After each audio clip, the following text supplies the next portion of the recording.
شیخ رشید صاحب نے جب 2018 میں ٹیک اوور کیا ریلوے کو، اس ٹائم پاکستان ریلوے کی آمدن جو ہے 54 ارب تھی۔ اس ٹائم پریم یونین کے سربراہ حافظ سلمان بٹ صاحب تھے، میں تو ان کی ڈیتھ کے بعد بنا ہوں،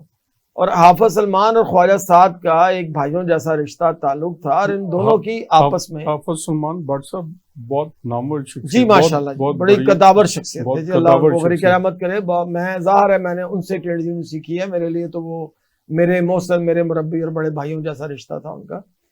تو جب خواجہ صاحب نے ٹیک اوور کیا تھا ریلوے کو 2014 میں، اس ٹائم ریلوے کی آمدن جو تھی وہ تقریباً 13 ارب ہو گئی تھی، سالانہ 13 ارب۔ اور جس دن خواجہ صاحب سب چھوڑ کر گئے ہیں اس دن اس ریل کی آمدن 54 ارب تھی۔ آج عدلیہ کو چاہیے نا یہ تحقیقات ہوں کہ اتنی انکم والے ادارہ اتنا ایک دم نیچے کس طرح آیا، اس پر کوئی نہیں سوچتا۔ شیخ صاحب اور ایک معذرت کے ساتھ میں بجٹ پر بھی آتا ہوں، نہیں آپ بجا کہہ رہے ہیں، تھوڑا سا اور پیچھے چلیں گے۔ جو بلور صاحب تھے جی جی منسٹر، اس دور میں تو طویل لائنیں لگی ہوتی تھی، اچھا تنخواہیں نہیں ملتی تھی، یہ بھی بڑی دلچسپ، اور پینشنر کو بھی پینشن نہیں ملتی تھی۔ وہ بھی دیکھیں جی انہی کے دور میں، جی میں بتاتا چلتا ہوں، انہی کے دور میں ایک پینشنر مڑا کی ڈیتھ ہوئی تھی لائن میں لگے ہوئے نیشنل بینک ورک شاپ کے باہر،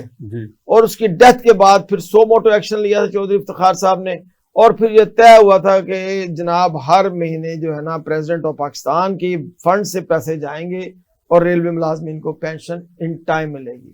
وہ ابھی تک وہی سسٹم چل رہا ہے۔ اور بلور صاحب کا بھی دور کا میں آپ کو بتا دوں، بہت تنقید ہوتی ہے بلور صاحب کے دور میں بھی، لیکن یہ بھی یاد رکھنا چاہیے انسان کو کہ بلور صاحب کے دور میں پیپلز پارٹی کی حکومت تھی، پیپلز پارٹی ان کو پسند نہیں کرتی تھی۔ اور پھر دوسری بات یہ تھی کہ بلور صاحب کے دور میں یہ ایک اچھا کام ہوا کہ انہوں نے جس طرح مرضی ہوا زرداری صاحب سے کیا کہ تقریباً جو ہے نا 60-70 انجنوں کا آرڈر ڈال دیا تھا، لوکوموٹیو۔ تو جیسے خواجہ صاحب نے ٹیک اوور کیا ریلوے کو، ان کی گڈ لک تھی کہ جیسے انہوں نے ٹیک اوور کیا انجن آ گئے، جو ریلوے بند پڑی تھی ریلوے چل پڑی۔